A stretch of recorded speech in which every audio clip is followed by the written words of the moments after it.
আসসালামু আলাইকুম। আশা করি আপনারা সবাই ভালো আছেন।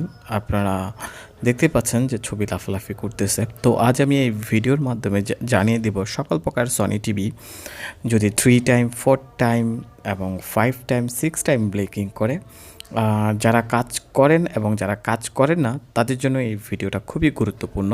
তাহলে আপনারা বুঝতে পারবেন একমাত্র সনি ব্র্যান্ডই বা 6 টাইম বা 4 টাইম ব্লেকিং করলে কোন জায়গায় ফল্ট ক্রিয়েট করবে এবং কী কারণে দিবে। তো সেক্ষেত্রে আপনারা দেখতে পাচ্ছেন এটার মূলত ফল্ট হচ্ছে রিস্টার্ট। তো আসলে রিস্টার্ট প্রবলেমগুলো মোটামুটি মাদারবোর্ড থেকেই হয়। তো রিস্টার্ট প্রবলেমগুলো কয়েকটা কারণে হতে পারে। আবার ইনভার্টার যদি খারাপ হয়ে থাকে সেক্ষেত্রেও রিস্টার্ট দিবে, টিকন বোর্ড যদি খারাপ হয়ে থাকে সেক্ষেত্রেও রিস্টার্ট দিবে, এবং ব্যাকলাইট যদি খারাপ থাকে সেক্ষেত্রেও রিস্টার্ট দিবে, এবং প্রোগ্রাম খারাপ থাকলেও রিস্টার্ট দিবে। আপনারা দেখতে পাচ্ছেন যে হোয়াইট এলইডি জ্বলে আছে,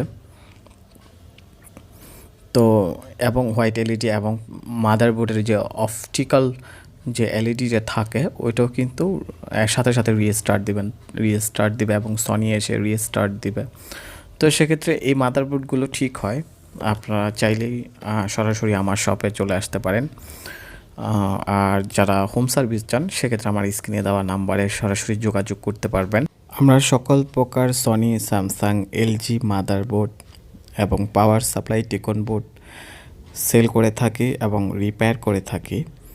তো আপনারা চাইলেই সরাসরি আমার শপে চলে আসতে পারেন।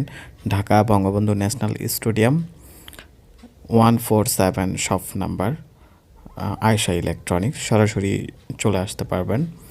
আর আপনারা আমার স্ক্রিনে দেওয়া নাম্বারেও যোগাযোগ করতে পারবেন। তো আমার ভিডিওটা ভালো লাগলে লাইক করে অবশ্যই জুড়ে থাকবেন আমার সাথে। আল্লাহ হাফেজ।